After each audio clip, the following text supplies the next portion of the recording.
Good evening, everyone. Welcome to today's class. So I just have 45 minutes or 30 minutes to share with you guys. Basically to talk about how to write effective case studies, right? And I kind of discovered this about 2 years ago, and let me just say it has changed my life. I would say that the approach I take in writing case studies are very, very different.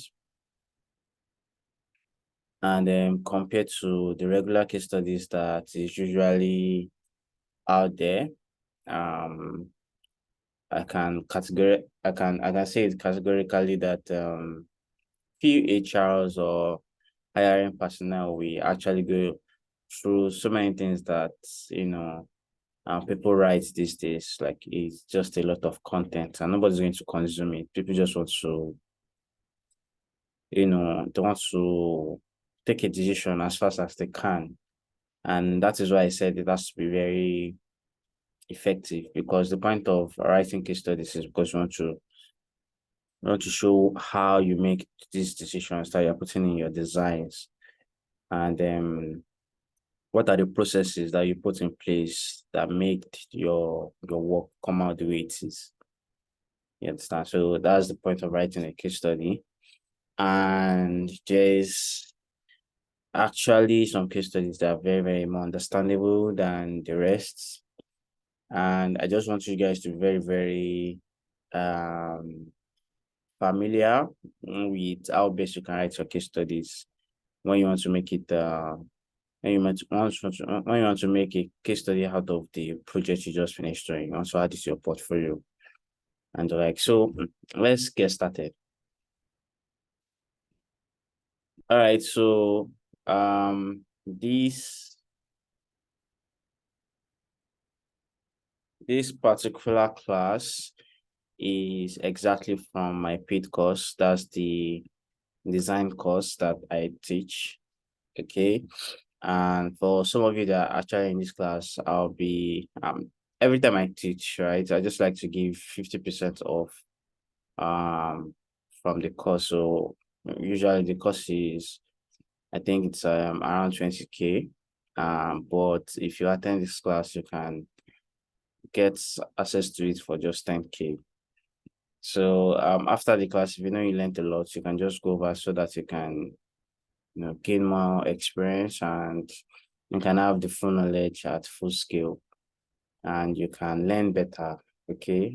You can also join the premium students, whereby we have series of live class once in a while, when we have chance for that.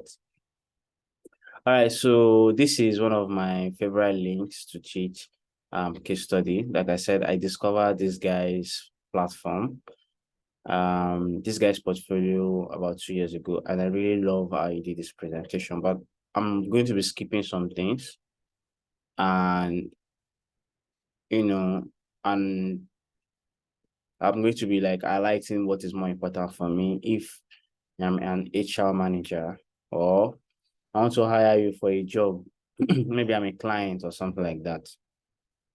All right, so the first thing we did was this cover, which is very clean. Basically, case studies are always very sweet when you want to make an experience out of a redesign, right? So if you are making a design out of a redesign, it's actually very fun. For example, you want to write a case study on how WhatsApp can bring in advertisements to Android or iOS user, or how Android users can experience iOS on their Android phone, or you have a better way Twitter can help create his advertisements. Those are very, very great case studies that you can do. You understand? So case studies basically they work beautifully well for an existing problem that you are trying to solve. And basically are trying to like educate us on the things the processes you put in place to make your decisions, right? You want to show us why you did what you did. So this topic is a very interesting one. I guess this guy did it quite a long time ago, because LinkedIn by the time he did it was actually not what it is now. So but let's just go through it, and I'm sure we'll learn quite a lot of things. So according to this guy, he wants to make LinkedIn better. If it were up to him, this is what he would have done. So he talked about, first of all, always talk about the user problems. Just make it very, very short and make it very clean. Now, one thing about writing, okay, as a writer, as a UX writer, whenever you're writing for your project or your case studies, make sure that you have bullet points, because nobody's going to read some of these things in details. So put bullet points of the problems. When you want to talk about problems, you want to talk about, you want to highlight things, just use bullet points, or just, just have this header style. Okay. So you can see he just want to solve the look and feel. He feels that LinkedIn is not really clean enough, it's ugly, and he wants to fix it. And he also said he wants to fix the news feed. If it will help to him, he's going to make it better. And he said he wants to make job applying, he wants to make it very, very seamless and, probably easier than what it used to be. So he also talked about the potential solutions that he's going to be applying, which means he needs to do a new design language or a design system, and to make it look very, very consistent. He's also going to be including feed stories, which is one of the features he is going to be bringing into LinkedIn. Naturally, LinkedIn is not into feed. They don't have feed story. I think they now do it now. Okay, but as at then, LinkedIn does not have this. And he's also going to bring in a feature called the job hub, which I think something like this exists right now on LinkedIn, but this is not what it's called. But I know there's a particular segment where you can actually look for jobs and you can track your job, all the jobs you've been applying for. So for the project goals, he said he wants to make sure the user saves time and effort. He wants to make sure it's convenient for them to browse through the interface, and he wants to make it very flexible. So this second page is very important, and I want you guys to, when you're writing your when you're writing your case study, this is one of the most important pages you need to quickly analyze as soon as possible before you even get down to what we have now. If I compare this to the regular case studies that we used to have, you'll be seeing somebody writing something like overview, and it was going to write a lot of stories, writing a lot of stories and some sort of facts that are not entirely factual. You understand? And that's a lot of content in the beginning, and that's really, really off. So from this guy's user story, which I believe is one of the best user stories, I'm sorry, one of the best case studies out there, I kind of learned something very important, that just talk about what you want to solve, how you want to solve it, and what you are basically what you want to achieve with these whole case studies. So yeah, another thing about case study is that you need what they call metrics. You need the numbers, you need facts that have to do with numbers. Numbers is a very important thing for case studies, because some of these decisions are based on who and why. Okay, who are the people? Why do you want to do this way? Where are they? And you need to attach numbers. You need data. You understand? Just to show that some of these your decisions are very authentic. So LinkedIn numbers, he said about 30 million companies on LinkedIn. 46 people are students, and they just currently graduated. 90 people are in senior level. 90 million people are in senior level. 100 million, they used to apply to jobs every month, and 280 billion feed are updated annually. Okay, and according to this, 15 minutes of an average user monthly on LinkedIn. So people spend 17 minutes monthly on LinkedIn on an average, and more than 95% of recruiters use LinkedIn regularly, and only 3 million LinkedIn users share content on weekly basis. So this is just one of the facts. This is one of the tables you need to tick, or one of the things you need to check when you want to make your LinkedIn. So we've talked about it, the title, the problems you want to solve, the solution, and the goals of your LinkedIn. I say LinkedIn, the goals of your case study. Then next, you want to talk about numbers. Numbers might not, you might not entirely call it numbers, just facts. You understand that are based on numbers, or they are based on data. You want to quickly highlight it. And then the point of doing this is because of numbers affect decisions a lot. You understand? And you need to be very, very sure that the reason you need to actually show us that the reason why you're taking some of these decisions because of the numbers you've discovered. Okay. Now this is a very important segment that I feel like every use case you should have. You need to talk about one or two personality that uses the platform you are designing for. Okay, talk about them like just have a sort of profile around them. Okay, they are called the personas. Okay, it's just basically a profile of whosoever is most likely going to be actively using your project, you understand, or your app or your website or whatever platform you are writing a case study for. And yes, so this person talked about Anna Handy. She's 27 years old or 23 years old. She's currently unemployed. She lives in San Francisco. And yes, this guy actually talked about a pinpoint. So if you want to get a pinpoint for a particular user, must have done an interview. Okay, an interview basically is where you send survey or get on a call with a potential user and you ask them series of questions that, okay, you usually use LinkedIn. What do you think about it? Just talk about their problems. Don't offer solution.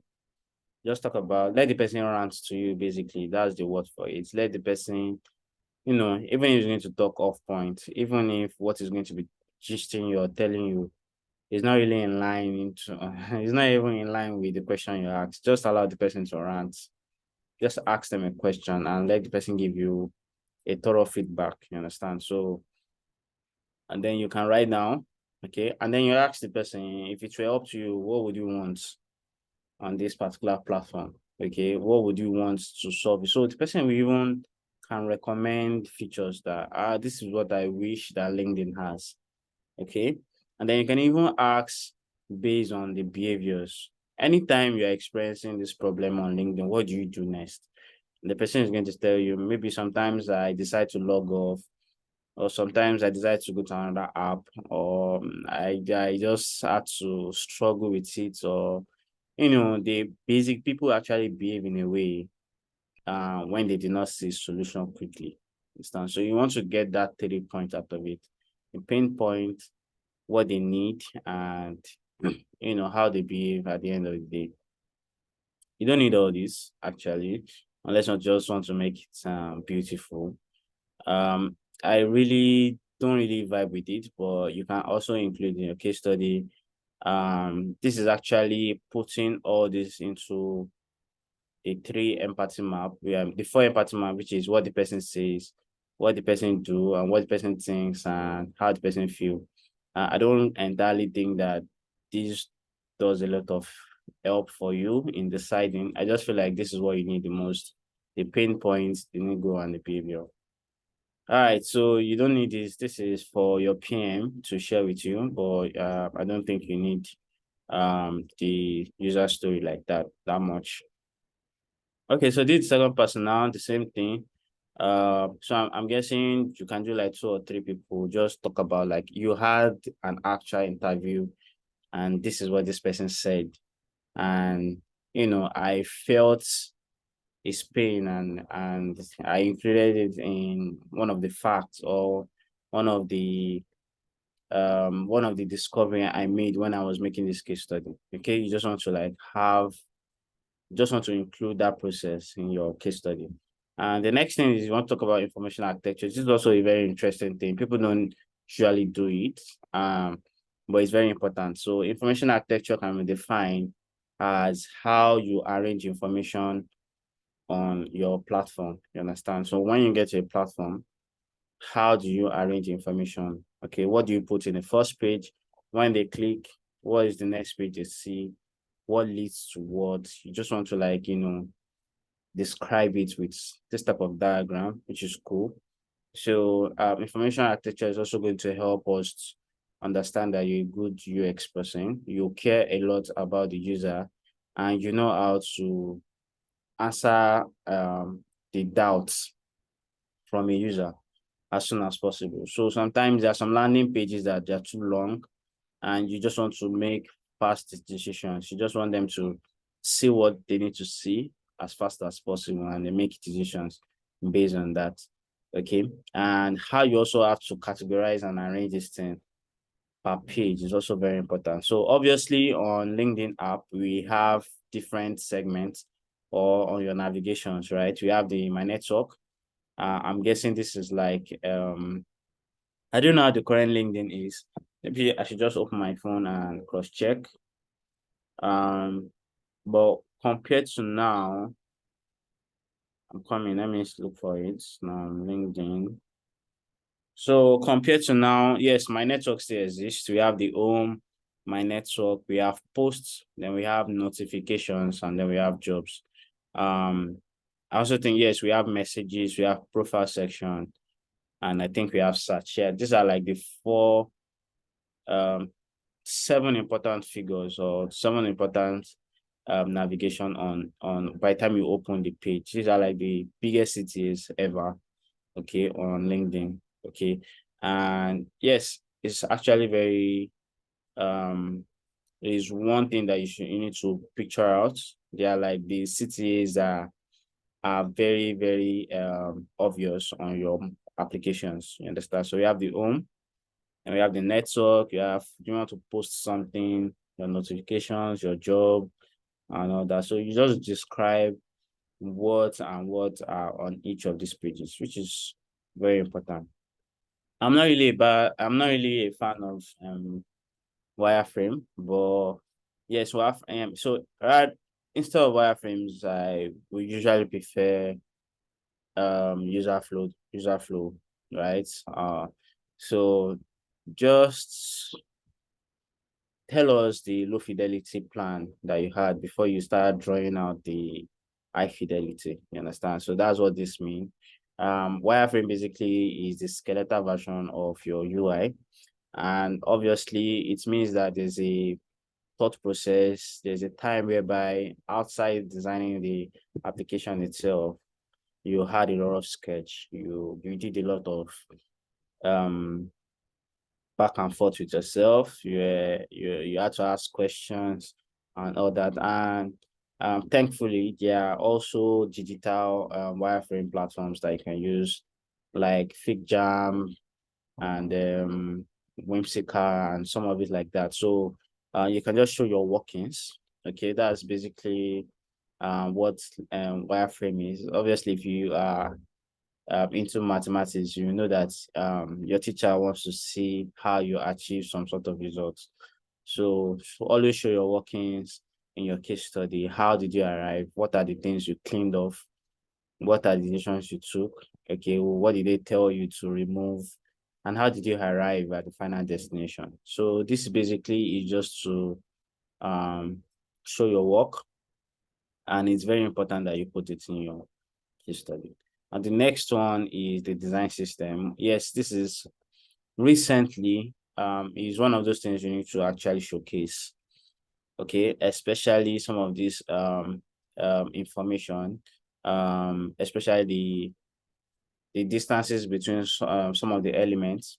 And there are actually plugins for it for this that can help you measure it. There's one they call it I think red lines, and then there's another one they call it measure. Okay, you can search for those two plugins on Figma. There's actually one they also call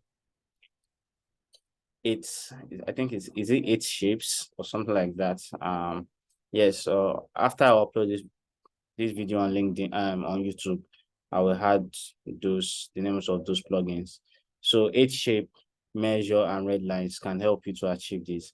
So just pick some of the component libraries that you've made, and just illustrate some of them and just add them. Okay, just to show that you are very consistent with some of your design element, and you created design system for your project. All right, so this is the most interesting part. Now, because of you are going to be using how will I put it? You'll be using maybe Behance or you'll be using Notion. So people don't actually have the time to watch videos. So what you can do is that you can do the two. Okay, you illustrate it in a picture format, and at the same time you can upload especially the GIF. Okay, if you know you can, uploading video might be a little bit very tricky. People don't, because of it has to buffer. The network might not be solid enough to play your video once and for all. So please be very, very careful. No, people don't really have that time. So make sure you are using like GIF. They are very more effective, or else you describe it properly using mockups. So I like what this guy did here. He talked about his home screen and he did this stuff. So he said, if you want to click on if you want to check the profile menu, you long tap it. Understand? So you can see the way he described it here.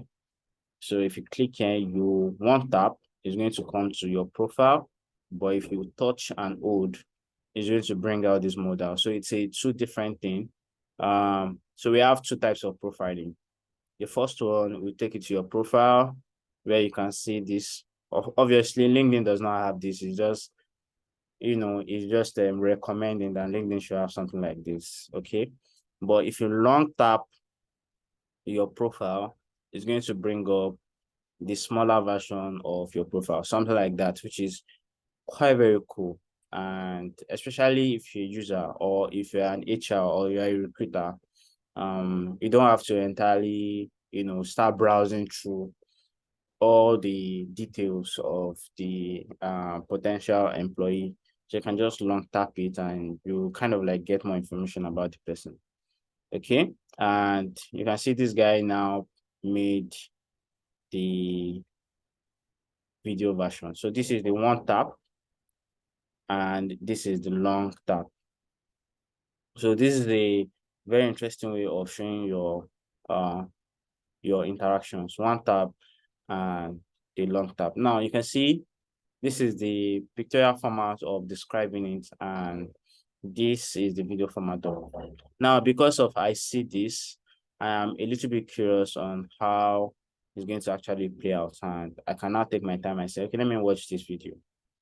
And it really makes a lot of sense. All right, so this guy talks about notification, and he says that he has three types of notification. The first one is that you can swipe between the navigations, right? And the second one is that you can also check, okay, so you can check notifications of your network, notifications of your message, and I think the other one is just basically on your feeds. So if you click on notification, right? So usually one notification, but when you click on notification, everything will be embedded into that one page. But this guy is trying to recommend that when you click on notification bell, you can swipe between how will I put it, the categories of notifications you want to look at. Now, if you're interested in notifications that have to do with your network, okay, you most likely see it in the first screen. If you swipe, you see the one for your messages, and if you swipe the last one, you see the one for your feeds. So this is the video version.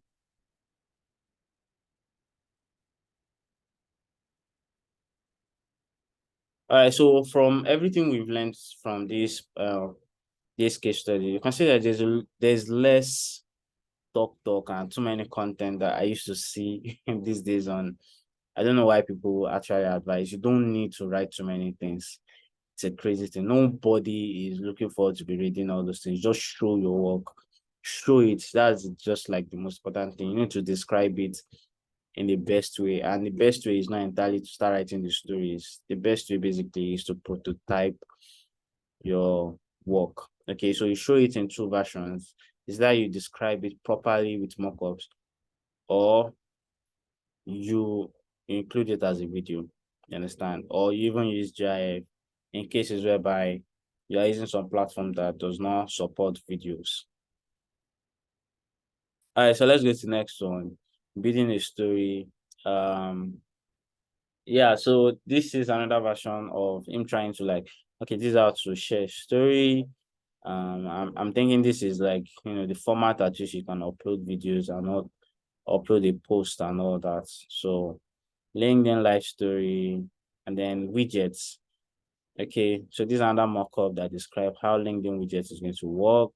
And obviously he's speaking this from his design system, which is actually a very cool thing to mention in your case study. All right, so for the web experience, obviously talk about how the web is going to look like. I believe this can be better presented, but it's just too many whites and white, so the user might be or the recruiter might be confused. Okay, but it's still not bad. Okay, the point basically is that just know that if it's time for yours, you probably present it better. But I like the fact that he talked about how it looks like on mobile and he talked about how it's going to look like on web. So it is another thing you need to show, how you work with on responsiveness, how you decide on your responsiveness, and how the layout is actually being built. All right, so I think this is it for me. So I'm going to drop this link to in the group chat, so that you guys can actually have a look at it. Um, Probably a bookmark it somewhere, and you can be using it to, to draw your type of case studies if you want to write any. And yes, actually that's actually it for me. If you have any question you want to ask, please let me know. I've built a lot of case studies from this format, so if you can check my portfolio on LinkedIn to see how I also applied it. But yes, that's just from my own hand. But I'm really looking forward to how you guys are going to describe yours. Okay, so if any of you have any question, please feel free to ask before we end the section.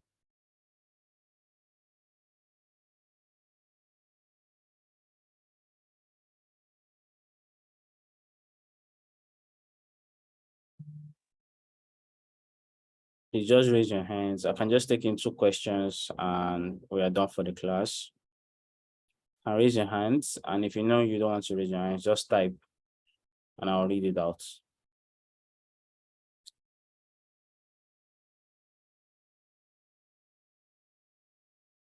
Any question?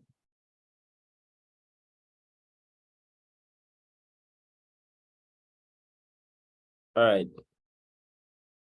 Olajide, please. Good evening. Thank you for this class. So I've currently been having issues with case studies because I'm just about to publish my first case study.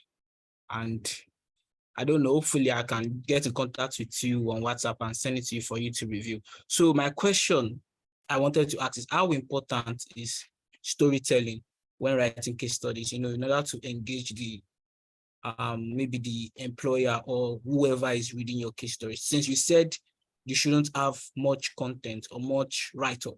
So how do you envisage that someone can, summarize and make good case studies through storytelling? Thank you. Okay, so I'm not entirely familiar with the storytelling aspect. Can you give me like what does case study mean? Yeah, well, sorry, what does storytelling mean? What are you trying to? What's an example of a storytelling that you're trying? I know what Okay. storytelling is, but I'm trying to look at it from the context of you are building a product.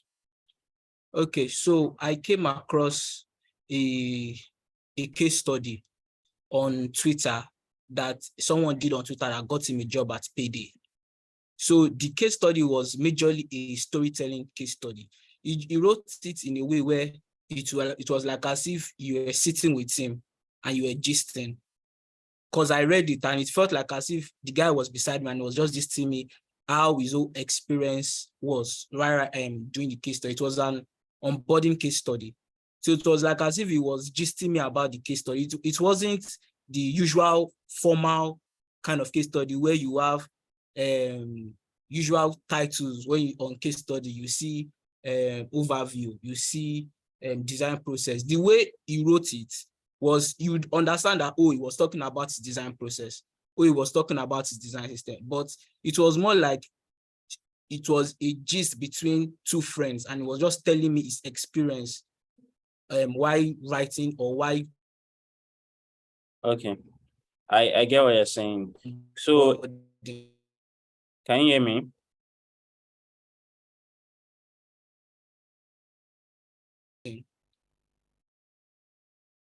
All right, so I don't know, Jide, can before I continue. Olajide, can you hear me?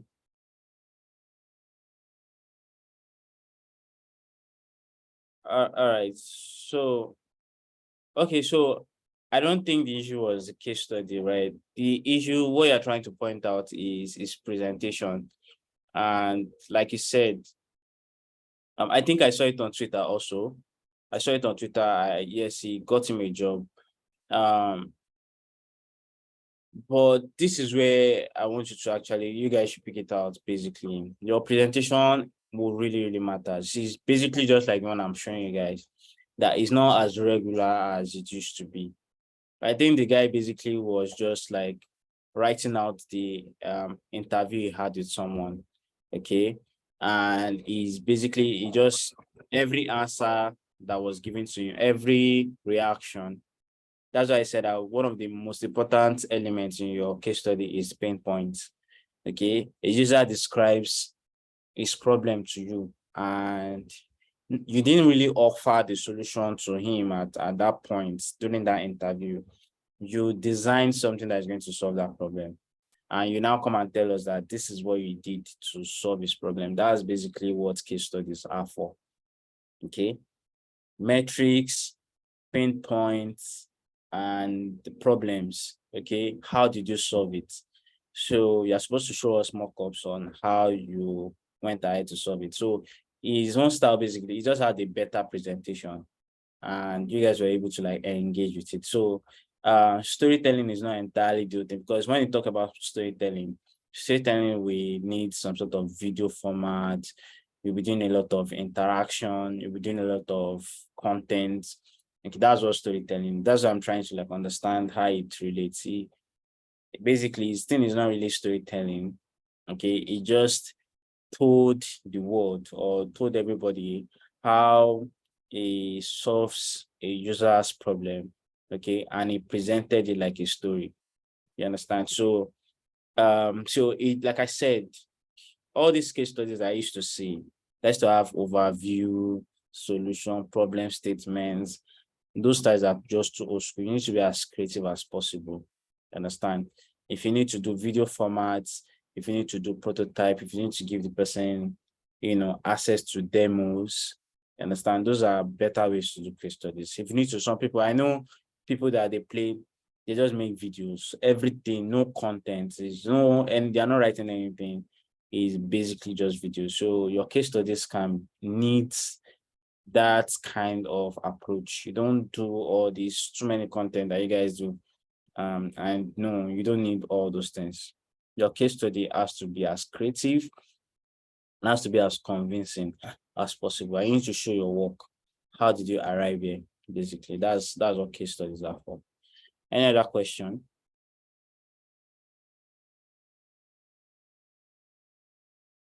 Okay, so now that you guys are quite cool, please make sure you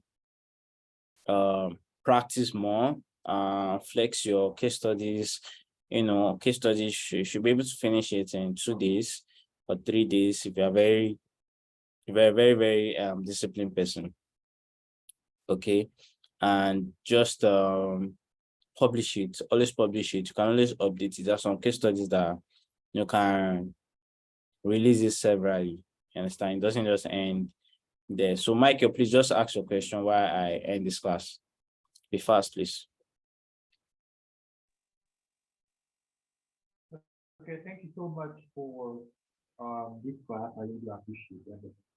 Um, your time and dedication to it. Just quickly, yeah, I just want to ask, can you please share any file of any case study you must have worked on, apparently that maybe your best, so we can probably look at it and as something we can look at and work on and learn from if possible. Okay, so yeah, I said it at the Thank end of you. the class that I've used samples like this to create case studies. Most of my case studies are always prototypes, right? I will just give you access to my prototype. I'll describe, show you the metrics, that's the screenshot of the interview and the data I got from it, or the surveys, and I'll just attach my solution to it. However, you can just go to my LinkedIn. So you just go to Behance, you can look for my name and Behance, and that's Adewale Adedamola. Okay. You can just look for it on my Behance, and you see, I used to do comparative analysis. That's my style of case studies. Okay, I'll describe the old version, and I'm going to be placing the new version beside each other, and I'll be showing you the significant differences between the two of them, my own approach and the older version that is currently live. Like, for example, there's an app that actually was the design lead for it, and the app had a lot of problems. People are not installing it. People are like, they're not retaining the app. So I showed the processes that which I had to come in to solve it. So you can check my LinkedIn on that. Yes, my Daba case study is only on Behance. Understand? So I'll see you guys next week. Well, we'll be talking about another exciting topic. I have just 1 minute left. And thank you so much for joining. We can ask our question on our WhatsApp group. So just or just chat me up anywhere on social media. Thanks, guys. Take care very much. Bye bye.